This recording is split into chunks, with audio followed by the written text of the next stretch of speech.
stress. Stress is too much. Hi, my name is Emma and I am a gumdrop. It is my favorite season.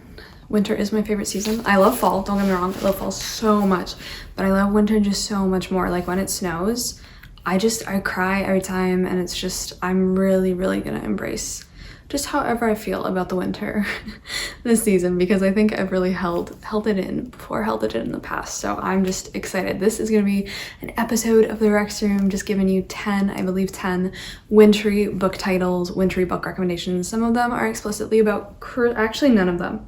No. None of them are explicitly about Christmas. Some might feature Christmas, but mostly these are just wintry, snowy landscapes. Such good books. I'm so excited. So you guys have been asking for some magical, wintry, atmospheric books that make you want to cozy up in a cabin with a fireplace, with the falling snow, with a tree. I wish you were real. Let's just get into it. I'm getting so festive. I put the tree up today. I'm happy. I'm really happy. This first book I read at the beginning of the year, and I had to put it on here because it features snow so prominently. This whole book takes place in the snow, and snow is like you just can't get away from it in this book. The book is even called Snow, and this is by Orhan Pamuk. No, I say that name wrong every time. It's not Pamuk. Someone says it's more like Pamuk. I really don't know. Someone please put the definitive answer in the comments, because I've seen it pronounced so many ways now. But this was incredible. This is a bit of a darker book, but so worth it. And just the element of snow plays such a crucial role. So we follow this journalist. He's posing as a journalist, but in reality, he's a poet. His name is Ka, who's been exiled for 12 years to Germany from his home country of Turkey. Now he's back. 12 years later, he's posing as a journalist, under the guise of a journalist, and he is going to the border city of Kars. His ostensible purpose is to report on a wave of suicides among religious girls forbidden to wear their headscarves. However, he's also there for another reason, which is because his classmate from many years ago, named Ipek, I believe is how you pronounce her name, is recently divorced, and he wants to marry her. But when he gets to Kars, it starts snowing, and it does not stop. I stopped keeping track of every single time they mentioned snow. The word is just thrown into this book so many times, and the beauty of it is just, oh, the metaphor in so many different ways that snow is used in this book is just absolutely compelling. It's like this trapping thing. It's like this thing of beauty. It's this thing that causes a lot of anxiety because it starts to like compress on the people. There's a lot of tumultuous, both religious, political, societal, the economy of this border city of Kars, like everything, absolutely everything is going on while Ka is staying there. It is gorgeous. It is gorgeously written. There's so much I'd love to go back and reread. It was as if you were in a place that the whole world had forgotten, as if it were snowing at the end of the world. It's just so beautiful. And then it gets into like the symmetry of the snowflake and like individual snowflakes, and he starts to try and map out his life like on a snowflake. And it's just, wow, just could not be anyone better for, I think, this recommendations list. So I absolutely have to put it on. Like I said, it's a lot darker, it's a lot heavier than maybe you're looking for winter, but winter also comes with a lot of desolation, a lot of darkness. It went dark today at like 4:45 p.m. for me, which is a bit difficult. I'm not gonna lie, it's been a little rough recently with just your day feeling like it's over so early, but I think this book is just like perfect. So that is Snow. Highly recommend. We're gonna give you something a little bit lighter, but a lot of people have been asking for some wintry fantasy and stuff like that, so I had to put on Tinder by Sally Gardner. This is gorgeous. This is technically categorized as a middle grade, but it is really dark and gruesome and gory and violent. This is a retelling of The Tinderbox by Hans Christian Andersen, that fairy tale. And so we follow this boy named Otto. This takes place at the time of the 30 Years' War between 1618 and 1648, a war in which most European countries played a role, a war that destroyed Germany, nibbling at its borders and sowing the seeds of the First and Second World Wars. And so we follow a young boy soldier named Otto. He is killed right at the beginning of the book, like in a battle. It's also fully illustrated. It is so gorgeous. It's just such a gorgeous book. But death appears to him and gives him a second chance to live, to come back. He meets this woman named Sapphire that he falls in love with, and through her he learns the secrets of the Tinderbox. And then it has to do with wolves and like secrets of wolves and stuff like that. This whole book is pretty much set in a very snowy landscape. It's absolutely like horrifying and gruesome and dark as well, but it's perfect for the winter. It's perfect for a cold, spooky night, and it has a lot of wolves in it, which I love. I thought this was great. The story was great. The drawings were great. The drawings are by David Roberts. Sally Gardner's writing is glorious. I really learned a lot about the 30 Years' War in here as well, and a lot of this was inspired by her desire to write about the plights of child soldiers too. And on top of that, it's a gorgeous retelling of a fairy tale that I really had no knowledge of until I picked Tinder up. I think I first heard about this on Tumblr, actually, because the art was going around because it was just gorgeous. So that is Tinder. Maybe this will be your match, if you know what I'm saying. We're gonna go one more level of lightheartedness up before we drag you back down. This is one of my favorite young adult reads. I love this. I gave this 5 stars. Like, I absolutely love this. I've read this so many times. And that is Entwined by Heather Dixon. This is gorgeous. This is beautiful. A piece of art, honestly. This is a gloriously populated book about a castle, and inside are 12 sisters, and this is a reimagining of the 12 Dancing Princesses, which is one of my favorite fairy tales. It is beautiful. The main person we are following is Azalea, who is the oldest of the 12 sisters, and they're all named after different kinds of flowers. And what happens is their mother passes away and the whole castle goes into mourning. But the king is so lost in sorrow that he keeps extending the mourning and extending it, and they can't dance, they can't shout, they can't sing, they can't play music, and they all have to wear black, of course. And so what happens one night is that Azalea wakes up and she finds this like weird door in her and her sister's room, and she goes through and she gets transported into this magical wintry landscape where everything is just like gossamer and sparkling and glitzy, and they can dance because there's like this snowy pavilion where it's like still warm, you can wear your nightgowns and stuff, but as soon as they walk through the door they're presented with ballet shoes and they all get to like dance the night away.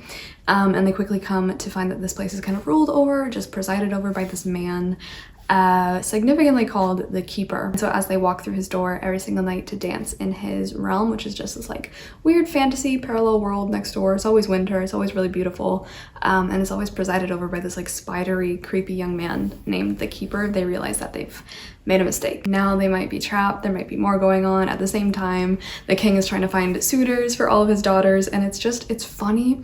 It's really actually spooky. When I first read this, I was like, oh my gosh, it's spooky.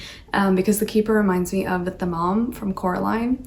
Yeah. Don't you dare disobey me, Coraline. Really spooky. Spider people. Ugh. But this was, it's just so beautiful. I really recommend. You get that fantasy, you get that fairy tale, you get that ice and snow, and it's just beautiful. It's so cozy. It's so cozy. So Entwined. Next, we're gonna go to Finland. If you just want to romp around through Finland, you want to go on an adventure, you just want to run through Finland. There might be some snow, it might get really cold, and you just continually head up north until you accidentally cross into Russia, right? Yes. Yeah. So this is The Year of the Hare by Arta Pasalina. I also read this one this year. This is a piece of Finnish literature. I believe, when did this come out? I feel like the 70s or something, but this is about a man named Vatanen, and he is a reporter or a photographer, and he's driving one day and his van hits a rabbit or a hare, and the rabbit breaks its leg. He gets out of the car, he's like, oh crap, I've just hit a little bunny rabbit, and it's like this weird moment for him where he just realizes like what his life is, and this injured rabbit becomes like his salvation. And so he scoops up his rabbit, he leaves his colleague in the car, and he runs into the woods, and he's never seen again. You see like his wife, police officers being like, where did this guy go? Like, was he kidnapped by this rabbit? What is going on? But essentially what happens is that Vatanen and this rabbit, like, they become best friends. They develop this like language between themselves. They grow closer. He eventually heals from his broken leg. He takes him to the vet, and he keeps traveling north and north and north and relinquishing like his hold on the worst rules and establishments and conventions of humanity that they've kind of shackled him to. His job, his marriage, society, just everything. He kind of starts to shed that and become so much more animalistic, so much more like the hare.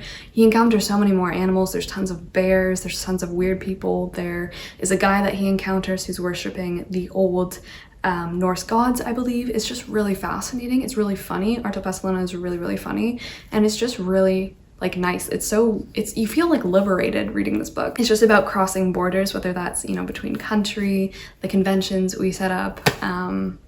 Yeah, just really fun and very wintry and very cold, and it features a lot of animals and forest as well, so it's perfect for winter.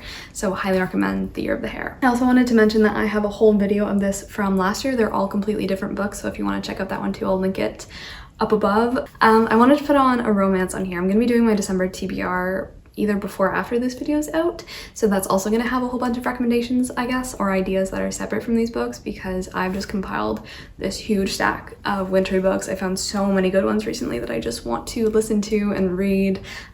This is like my favorite time of the reading year, is the winter months. I do have a lot of romances in mind. This is the only book in this pile that I haven't read, and that is New Year's Kiss by Lee Matthews. And this is about a ski resort in Vermont, and we have two sisters who go and stay there. The resort is actually owned by their grandmother, who is this like grumpy old woman. They're really not having a good time, and our protagonist is just kind of lolling around. They get snowed in. It's very snowy, very cold. They get bored very easily. But then she meets this boy named Christopher in the lobby, and this one gave me a lot of Get a Life Chloe Brown vibes, which I just finished reading, and I really loved it, because our protagonist starts to compile this list of things she wants to do before I think the new year rings in, like go sledding, sing Christmas carols to random strangers on the street, maybe it's like make a gingerbread house, just like all of the really, really nice Christmas stuff or holiday stuff or winter stuff that you want to do, like have a snowball fight, finally ski from the top of the ski slopes and stuff like that. And so Christopher's like, yeah, I'm gonna help you, and so they spend the few days, I think leading up to New Year's, doing all this stuff. But the synopsis says that Christopher has some secret because they start to fall in love, and that's all I know.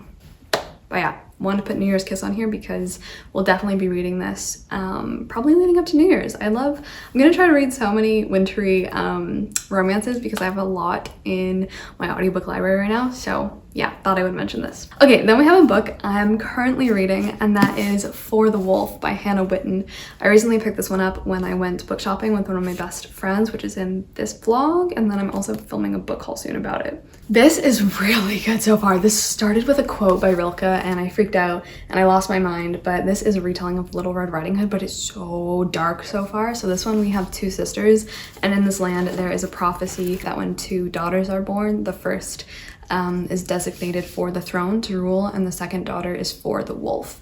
And the wolf is what they kind of sacrifice this girl to, or the second daughter to, in order to appease the wolf, who actually turns out to be a man. I'm not that part yet, but the synopsis does say he's actually just a man, not an actual wolf. They're trying to appease the wolf in order for him to give them back the gods that they have worshipped, because according to legend and according to their tradition and all their books and stuff like that, the wolf is the reason why their gods have fled, who are the people they worshipped. It's really unclear right now whether they're gods or kings or just like higher beings kind of, but essentially they believe that they are trapped in the wilder wood, which is where the wolf lives. And so this one begins with Red, or Adaris, I believe her name is, getting sent off to the wilder wood.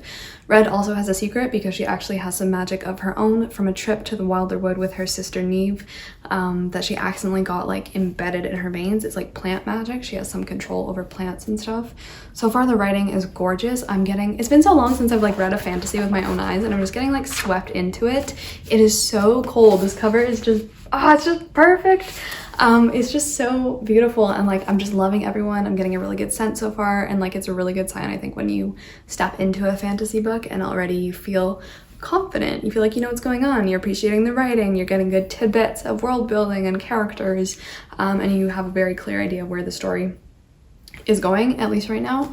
And so Red is just about to make her way into the forest. I'm excited. I think it's perfect. I think it's so perfect. I cannot wait to read more of this. I've been absolutely loving this. It's all I've been thinking about recently. So that is For the Wolf. I also wanted to mention a book that I read 2019. 2020. It was one of my favorite books of 2020, and I've been meaning to reread this in the winter time sometime soon if I can get my hands on a copy again. That is Drive Your Plow Over the Bones of the Dead by Olga Tokarczuk. This is a piece of Polish literature, and so good. I love books about either deer or wolves, and like you can kind of see where I'm going here, but so many lend themselves to those animal tropes and like animal symbolism and like what they're doing, and like just straight up books about animal and deer. So Drive Your Plow Over the Bones of the Dead, which is a line taken straight out of The Marriage of Heaven and Hell by William Blake, which I actually just read, funnily enough. But this is about a woman who's living in a remote Polish village, like on the border, and she has to take care of everyone's homes when they leave for the city, when it gets cold and when it gets wintry. And so it begins on a dark and stormy wintry night, and she gets like a knock on her door from her neighbor letting her know that their other neighbor, whose name is Bigfoot, is dead. He's choked. No, he's actually literally choked on a bone. He like choked on a minuscule tiny piece of bone that was like lodged in his throat. And from there, other people who either come to investigate the murder, be that police officers, we have some neighboring hunters who come by and see what's up, because other people start dropping like flies as well. And we have our narrator, super unreliable, super weird, super you have no idea what she's doing or what she's thinking. She starts to suspect that the murders are being caused, initiated, or even planned by the local deer.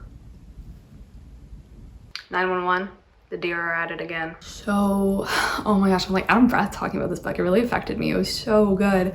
Oh my gosh, so many people have been raving about this as well, so I'm really excited to hear your thoughts if you've read Drive Your Plow. But so many things are examined in this book, like crime in general, the justice system, gender, animals, of course. It was just actually wonderful. The writing was so unsettling, so created so much uneasiness. There was just unease abounding. Wow. There were elements of like a lot of dark fairy tales. Also Little Red Riding Hood, I can kind of see a little bit in here, but just different things. It was really freaky, really scary, really bizarre, but wonderful and so well done. So that is Drive Your Plow Over the Bones of the Dead. All right, let's bring it down to some more lightheartedness, because I have Snow and Rose by Emily Winfield Martin. This one was really kindly gifted to me. Thank you so much. This was given to me by Jordan, and I think she gave this to me at like the beginning of the year, like in spring, and I was like, I cannot wait to read this in the winter, and I did. I think I first heard about this one from Tanya, maybe?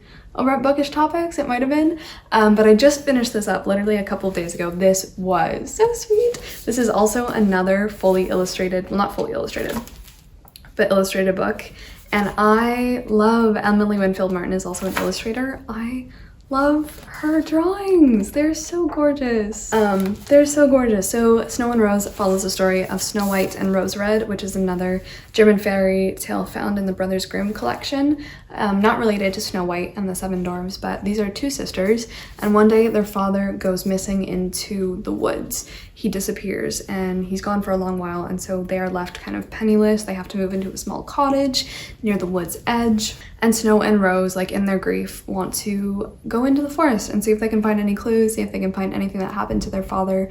And what follows is them really just coming to know their environment and like what's around them, making new friends. You follow them throughout the 4 seasons, but winter is definitely, in my opinion, like the best one in here, the coziest one. And even when it's not winter in this book, like it just feels so wonderful because you're always in the forest.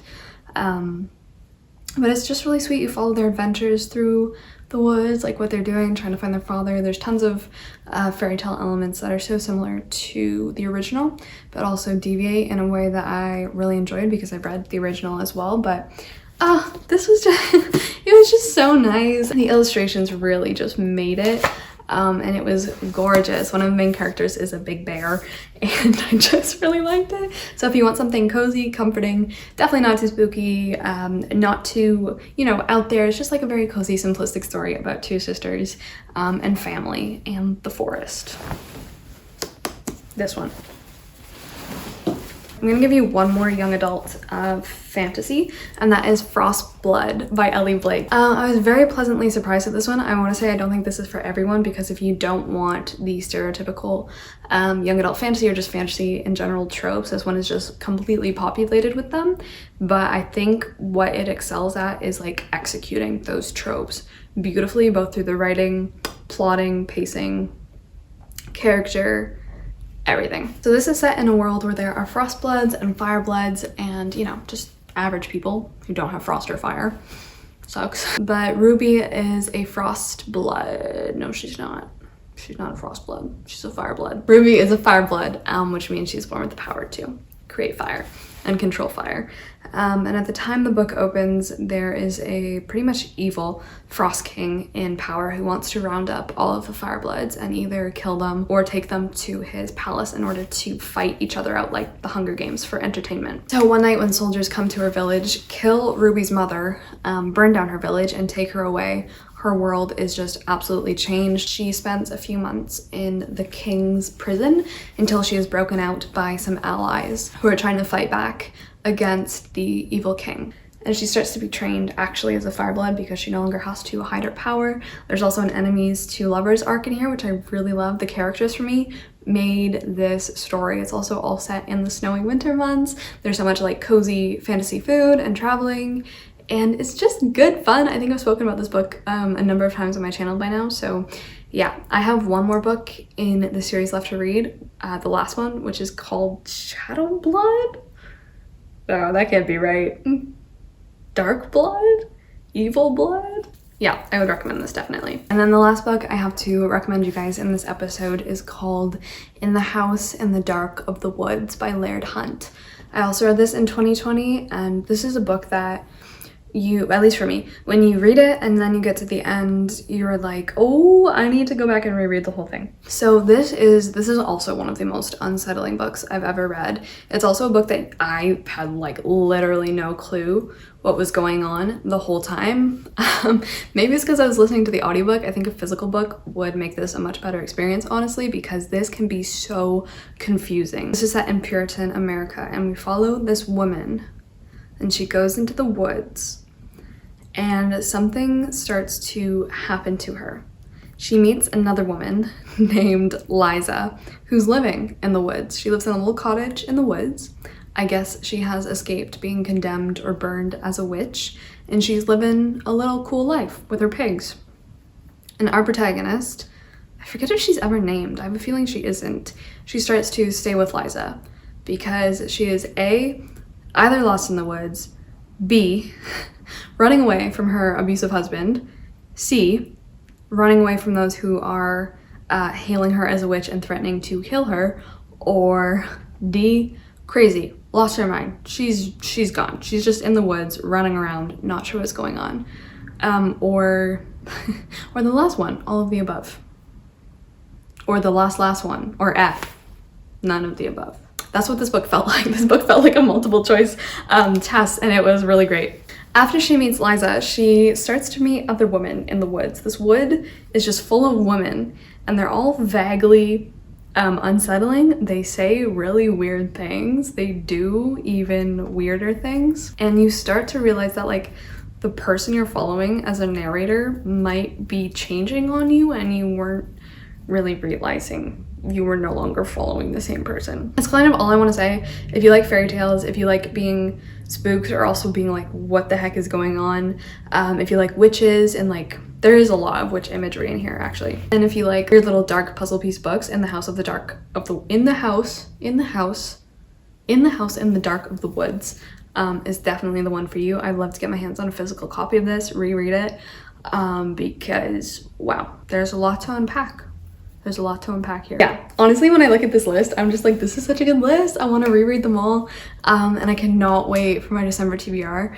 I cannot wait. I just want to read all of the wintry, amazing books again. So thank you so much for watching. I cannot wait to do a lot of wintry reading vlogs, a lot of snowy vlogs, and just chat with you guys about winter books. This is me right now. This is me begging you to please leave if you have any wintry, snowy, frozen landscape, fantasy, cozy books that are perfect for winter. Please leave them down below, because I've been going on a mad search for books like that. I have a whole little like shelf in my room dedicated to those books now. So yeah, that's all I've been wanting to read recently. So please leave them down below if you have any of those recommendations. In the description box, you'll find all of the videos, all of the books that I mentioned in this video. And until the next time, I will see you when I see you. So, ciao.